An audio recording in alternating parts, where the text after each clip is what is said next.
Morning, everybody. Madam Roy back again. And yes, I did go out to some garage sales this morning. Even though it's the holiday weekend, there were a few around town. I didn't have really good luck early on, but the very last garage sale, I picked up this. This is a Gateway model laptop. I don't know what the model number is. Unfortunately, on the it doesn't show up here. And on the bottom, all the stickers have rubbed off.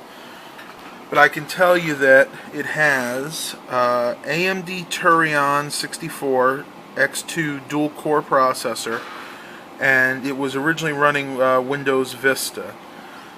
Now, I actually picked up this system. The guy was asking $30 for it, but it's got a few little issues, so I shoot him down to $20. Right now, it actually had a version of Linux Mint on it, which I guess he was using just for test purposes. I decided that I would go ahead and try to put Windows 7 on it, which this system should run just fine. The specs are that Turion processor is running at 1.86 gigahertz. Has 2 gigabytes of RAM currently, and what looks to be Western Digital, or I'm sorry, a Seagate 120 gigabyte hard drive. So this should have absolutely no problems running Windows 7. And the installation looks like it's just about done. While that's working, I'll go over some of the specs here on the keyboard. Just your standard laptop style keyboard, F1 keys, no number keypad on this. The one thing I was really surprised about with this laptop is how good the condition the keyboard is. If I go in there close, you can only see the slightest amount of wear on the space bar. Most of the times when I get laptops that are around this age, I'm guessing this is probably about a 2008, everything's totally worn off, but this actually still has some grip left on it. All the keys are in good shape. Nothing, no wear on the keys. You can see all the letters nice and clear. The main issue with this computer is it is missing the power button, and it's just the cover, which means you have to go in there and actually with your little finger and push that to turn it on. But that's no big deal to me. That's really the worst of this laptop. It's got a really nice track point on it, nice and large, only a little bit of wear on there, nothing serious. 2 nice big left and right mouse click buttons. On the front here you have the power light and the battery charging light. Now, when I worked at Best Buy, I remember these were very awkward. When the battery was charged, this would actually turn green, but when it's charging, it would be kind of this purplish hue. Very, very strange. Here you have your microphone and audio ports. Speaker here and speaker there. On this side we have 2 USB ports. Actually, I'm sorry, this actually has 4 USB ports. 1, 2, 3, 4. Modem and Ethernet. Here we have SD card reader. This looks to be a FireWire port, a mini FireWire port, and it even has one of the old style PC card readers, PCMCI. I believe that's probably a number 2 style.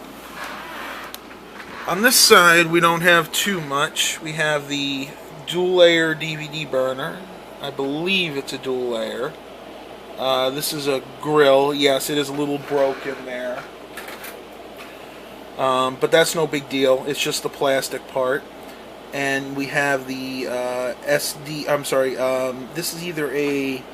Let me take a look real quick here. Okay, that is S-Video out. Yeah.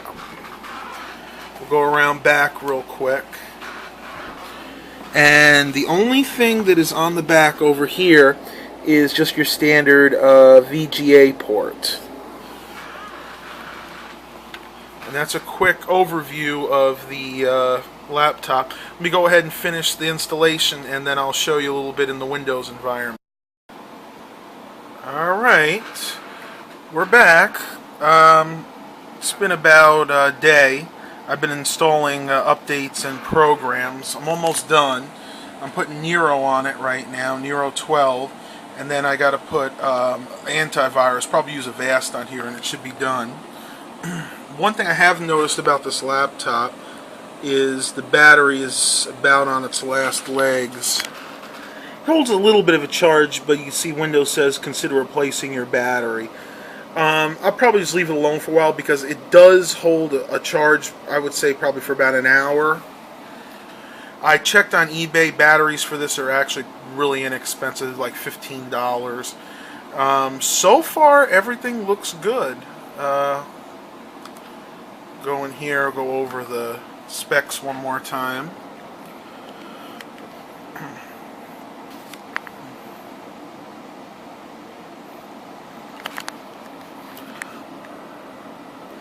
It is a AMD Turion 64X2 mobile technology TL50, and I'm sorry, I was wrong before I said it was 1.86 gigahertz. It's actually running at 1.6 gigahertz. We have 2 gigabytes of memory. 1.87 gigabyte is usable because some of it's used for the video card. I did put the 64-bit operating system in because it is a 64-bit CPU.